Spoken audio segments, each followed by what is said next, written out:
his work on halacha is called the Shulchan Aruch Harav, a major halachic source which cuts across all boundaries. The Chafetz Chaim Mishnah Berurah quotes him hundreds of times. People don't realize it, because if you look in the footnotes, he doesn't write Shulchan Aruch Harav. He writes Gimel Reish Zayin Hagraz Hagon Rav Zalman Miliadi. So he's quoting hundreds of times the Shulchan Aruch, major force in halacha and Jewish thought.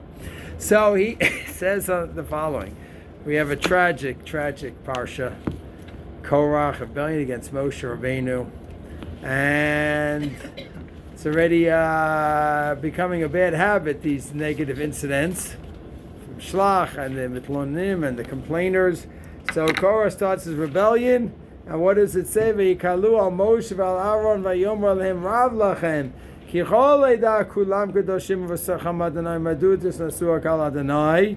And they starting with Moshe, you're Balgaiva, you're taking the power for yourself. Aish Moshe, we all know, is Anaf Ma'od. It is so not Moshe Rabbeinu. He didn't even want the job. It was hoisted upon him. Vayishma Moshe vayipol al panav. What a interesting reaction. He fell on his face. Why is he falling on his face? So Rashi says, Memnei machlok shvaza biyadam sirchon revi. This is the fourth time. You had Egel, and then he cried out for them. They were the complainers. He cried out, if Hashem, don't kill them. Miraglim, please, Shamu Mitzrayim, it's going to be terrible. Again and again, he's been defending them, going to bat for them. But Machloka show Korach, now it's the Korach. He says, that's it. It's enough already. What can I say to God? It's like a son of a king who keeps doing bad things, and the friend of the king goes to the king each time. Not they give him another chance, give him another chance, give him another chance. At the fourth time, ready. What am I going to say? So Yipol Panav is out of desperation. He's despair. He's kidding up hope pretty much. That's the Rashi shot. The Chizkuni, what does the Chizkuni say? And others that it's a Rashbam also that it was tefillah. By pole, when you lie down, sometimes you lie down, you're falling and you're davening. So he didn't give up hope. And then the Balatanya, what a pshat. He says that Moshe fell on his face in contemplation. He says they are attacking me. They're not just attacking Hashem, they're attacking me. That I'm a Balgaiva, that I'm just running after all the kavod, and I want this and I want that, and I'm not fair. Is it possible that I have done something that has caused this? Am I part of this? That maybe my leadership, it was some parts are just not right, not appropriate, and I need to think about this before I continue. And he thought, he said, I don't know, I went after this job, Hashem forced me to do it. I don't have any enjoyment of being the leader. That itself is not something that speaks to me, and I don't think I've done anything to bring this about. He was away from Egypt for many years. So I don't think I've done anything, to stir up this argument. I think it's coming from them and their warped ideas. Okay, so he did what we call a cheshbon hanefesh, a soul searching during that time to make sure that he's squeaky clean as much as we could be objectively sure about ourselves, which is almost impossible, but he tried his best. And then he said, okay, I have to move on now with the battle. To try to save Am Yisrael from these people, to come down hard on them with Hashem's help, if that's what's needed, and to fight the fight. It's a Mechemes Hashem, it's a holy war, I have no choice. And that's the Shulchan Aruch Harav, the Balatanya, is very important insight. And halavai, every one of us, when we're in the middle of some fight, middle of some issue, halavai.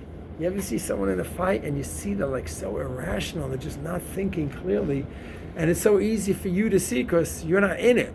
They're in it with all the emotions, and to be able to be in the middle and take a step back, a day off, and just like, hold on, this big battle that I'm so convinced I'm doing it l'shem shamayim.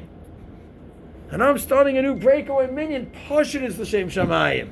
And whatever else you're doing, and you're starting this issue and that issue, and you're not talking to your neighbor, and it's all l'shem shamayim. Anyone tells you they're doing something l'shem shemaim, it's not personal, get nervous. Get nervous. Okay? Maybe they are, but maybe not, and they just don't realize. Okay? There's a cynical vort that a machlokas l'shem shamayim stays on in Pirkei Avos. Like Hillel and Shammai, we still learn it today. Machlokas l'shem shamayim. There's a cynical way of looking at it, not the real way, is that Machlokas l'shem shamayim stays on because when a person's convinced that he's doing something l'shem shamayim, I'd like to make shalom with the guy and to make peace, but he's a Russian, and l'shem shamayim, I need to keep the Machlokas going. I'd like to rejoin them in Yom to go on, but I can't. It's not right. L'shem shamayim, they have warped ideas there and can't do it. Once you l'shem shamayim, you're going to continue this Machlokas forever, because you're convinced. So Moshe wanted to make sure that he has the best of his abilities to decipher where is he coming from. He said, no, I think I'm fine, and I have to continue the battle. It's an amazing lesson. Next time someone's involved in some communal or family, whatever, battle, talk it over with someone. Try to have a sounding board, someone objective who's not in it with you, to really see where you're coming from. That's part one. Amazing Shulchan Aruch. And then Ramban. And it is no surprise why this Ramban is very appealing to Danny Mars. You'll see why in a moment. Nachmanides? Yeah, Nachmanides, and you'll see why. He writes that Moshe was talking to Hashem, please have mercy, don't kill the whole nation. And then he talks about how leaders go and plead for the nation. And then he gets into a side point about David HaMelech. This is Ted Zayin, where Korach starts in Ted Zayin 16.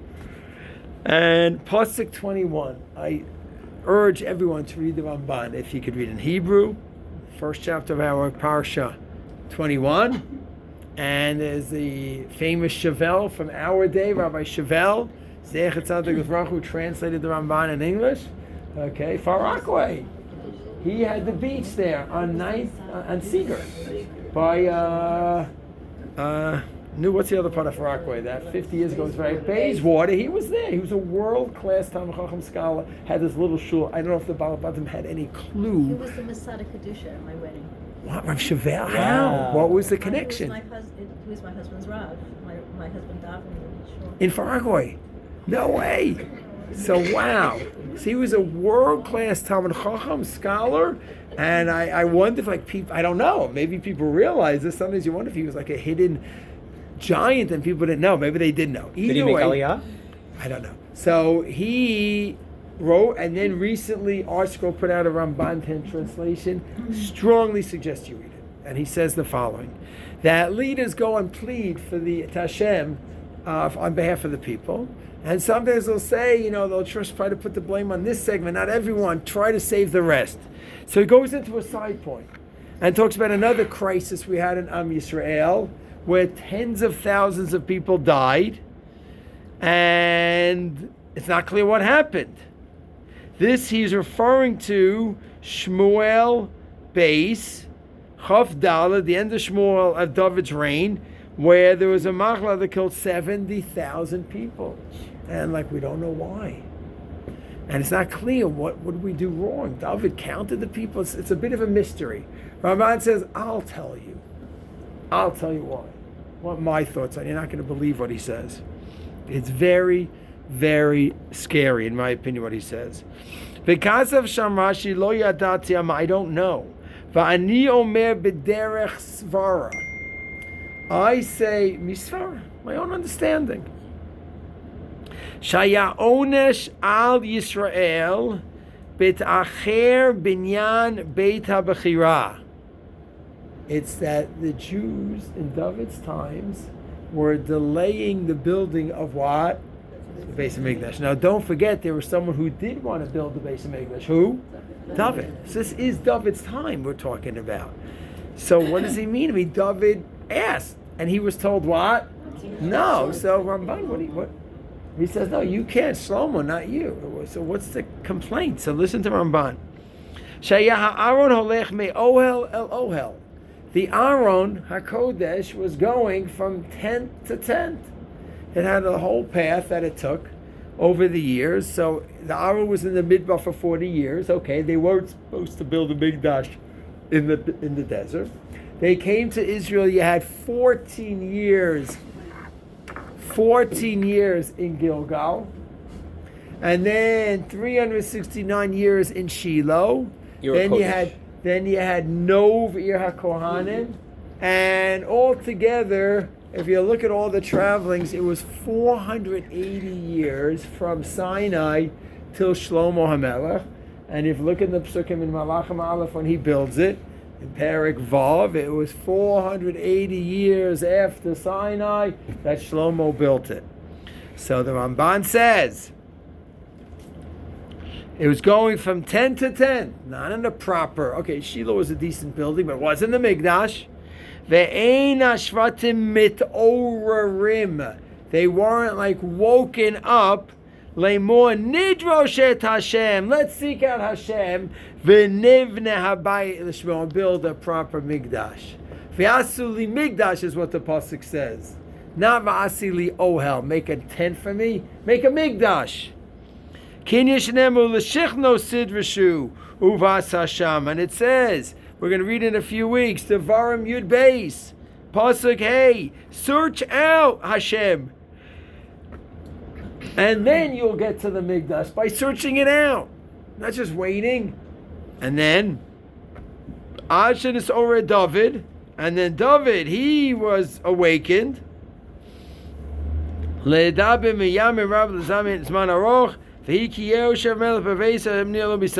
won against his enemies. He said, Navi, I need to build a Mikdash. Hazman Higia. The time has come. And David, at first, what did Natan tell him at first? Go for it. And then what happened? No, you can't. It was a change. What kind of change was it? Yes or no? So the way I understand it is, Natan at first gave the answer as a posek. Halachically, you have to build a Mikdash. He has got halachically to build it, you should build it. Then, as a Navi, Hashem overrode the psak and told him, what?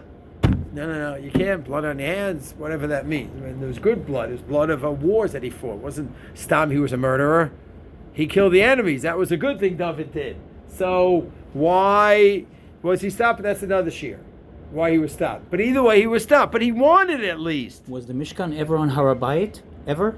Not yet. The first time was by David buying the Ravna land there, and then Shlomo built it. Till then, there was Mizbeach in that place.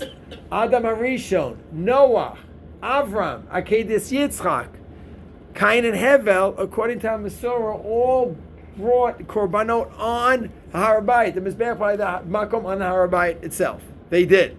Okay, I wonder if any protests against it. How'd you go up to Arabayas? Stam. Bad joke. Anyways, so it says over here that David searched it out, but God said, no, I'm sorry, you can't for whatever reason, because you have blood on your hands, whatever that means. The pilots who wiped out hundreds of Iranian Nazis. That's what good they have blood on their hands. They should be proud of their blood on their hands, no? So it's a nice shy, but not for now. So he says, V'nit acher oda binyan ad melo Shlomo. So he's saying that the 70,000 people died because why? No one cared about having the Mikdash. Only David. And listen to what it says. V'ilu hayishor chafetzim b'davar. If the Jews wanted it, v'nit oraru bo mitchila, then how early could have it been done? You're not going to believe it. What is the book after Chamisha Chumshei Torah? Yoshua. So Yeshua is a busy book doing what? Conquering Israel. What's the next book? Shoftim, which goes on for how many years? 400 years. So it could have already happened then, in the days of Shoftim. Nase bimei echad mei ha-shoftim. Oh, bimei Shaul. Or it could have been Shaul. Or in David's time. Not David himself. What would have happened? Shiftei Shomit Ovim. If the people of David's time would have wanted it, but David lo yahu aboneh, so he wouldn't have built it. The people could have built it. Aval Yisrael hemayu abonim. They would have built it. Kasher ha'am lo hishkichu. The Am didn't care about it. V'David hu mashkiach v'mit over, and only he wanted. And he wanted to do everything. Who hayahu abon vu ish mishpat machzik medis adiv lo eskir. Netach ben ikom David b'pshiat Yisrael. because of the negligence of the Jewish people, it was delayed. Therefore, we had God's wrath on the Jewish people, and because of the people's negligence regarding the Mikdash. Wow. That's a very, very scary Ramban. And to me, what's so scary about it? It's very scary, and it's also a chizik for me. Why? It's very scary to think that we had korbanos, we had the Mizbeach, we had the Aron, we had daily avodah going on. We had the Mishkan. Had the Mishkan. We had daily avodah going on. So, what's the big deal? They had daily avodah, and nevertheless, va'asuli Mikdash, and you don't care about the pasuk, and you're fine with this temporary object, and you settled with it. And the answer was, yeah, they were. God says, shame on you, shame on you. And David's the only one with the burning desire. And Asad said, you're right, as opposed to, yeah, you should do it. But then he was overridden by the Nevuah. So why is this scary?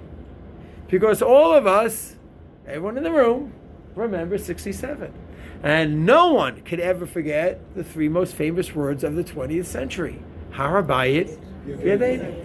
And what did we as a cloud do with that? Let's run to build a Mikdash. Let's run to bring Korbanos.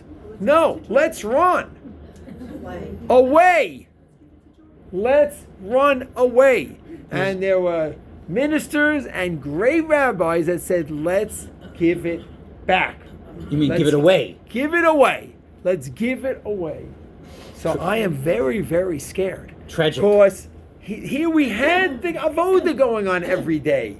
And still God says, shame on you. What were we missing? We had the daily korbanos. We had everything going. So we're missing the actual Mikdash. Here we have nothing. The only thing we have is that God handed us unexpectedly, with a lot of blood, paid for that, Yerushalayim. That was not part of the 6-day war plan. But Nasser, as a proper Arab, said Jordan, we're winning the war. Because for the Arab world, all that means is the appearance. The reality means nothing. And the great lie, they're good at it. We, the Palestinians, have been here for 1,000 years, not the Jews. They just make up things, and sometimes it takes and sometimes it doesn't. So they got Jordan to join the war because they're winning, and then we clobbered them. And we got it, but we paid a price, too big a price. So it's very, very tragic. But we got Harabayis. And the reaction was run for the hills. Not run to the hill, run from the hill to the other hills. And not only Haredi Gedolim, Dati Lumi Gedolim, and Ravakuk's Talmidim built whatever, they settled every mountaintop in Israel except for Harabayit. This one. And I'm wondering if this is scary. Tragic mistake. Tragic mistake, and I'm wondering, who knows? Only a Navi could tell us, have we had punishments over the last 58 years because of our negligence here? I don't know. Only a Navi can answer yes. Yeah, I just read a book about that. It's called Dreamers by Halevi Klein, I think his name is. And he said that the paratroopers, they really divided the nation because of what they did afterwards, and the way there were so many people that didn't want it. And right. They said, give it away, we'll have Correct. 2 states. Correct. So I think it's even more than just not wanting it. It's the fact that it caused a lot of sinas dinam. Absolutely, absolutely. So I have no problem with, I don't have a problem with chilunim in general. When people claim about chilunim, they built a country without Torah and mitzvah. Of course, they're not from. Yeah, they should go ahead and build a Medina for us and create a Medina according to Allah. What kind of silly thing is that? We should have created for 2,000 years. We didn't, and they did it because God watched us do nothing, the Orthodox. So he did. He let the Chilonim build it, but they should build it according to our specifications. Like, it's such a ridiculous thing. So I'm not angry at Dayan, or he doesn't care about Torah mitzvos. He says, I don't want a Vatican here. I'm not angry at him. I'm angry at the Torah mitzvos. That's what upsets me. The Jews and the Gedolim, that you run away from. I'm nervous. What would the Ramban say today? And only a Navi can answer what's happened over the last 58 years, tragedies of what happened because our negligence to the Mikdash. And only a Navi can answer what brachos that we have for us few crazies that are trying to reconquer the Harabayis. And I know this sounds like gaiva, and I am biased totally, but yes, I think it's because of a few of us, a few thousand, how many of us go and are trying to get the Mikdash back. That might actually be a great source of bracha in Klal Yisrael. And who knows, maybe they attempted a korban 2 weeks ago. Who knows what merit this is? I don't know. Only a Navi can answer. Anyway, those are the 2 main points I wanted to do today. Sorry for the delay. So just to summarize, Moshe fell on his face, 3 pshat. He fell because he gave up hope. That's Rashi. He fell because he was in that tefillah like the Rashbam. Or he fell because he said, let me just think this through first. Where am I coming from? Am I coming from a healthy place? If yes, I'm going to continue the battle. And that is advice every one of us has to do when we're in the middle of a battlefront with a community and family members, whatever it may be. And then, and be very careful from yourself or someone else's, I'm just doing this for the sake of heaven. Be careful with that kind of line. And then, Ramban, Tezayin Chaf Aleph, monumental Ramban, where he talks about Jews sitting over the years in Korach and how leaders deal with it, and then he gets into a side point of David and the 70,000 that died, and he has a crazy chiddush to say. It has to do with the fact that we neglected the Mikdash. Which, like, what did we neglect? We had the korbanos every day. What did we neglect? No, we neglected the Mikdash. Rav Goren was right. All the more so, I agree. All the more so today, where we have no korbanos. Of course, we should be running after the avodah, the harabais, and the Mikdash. That's my opinion. In case you didn't know, I'm pretty strong about that. And I think that Ramban is a wake-up call for all of Am Yisrael. That's my opinion. Everyone should have a good Shabbos. Besuros Tov. Chodesh Tov, lekulam. Chodesh Tov. Chodesh Tov. Bonnie?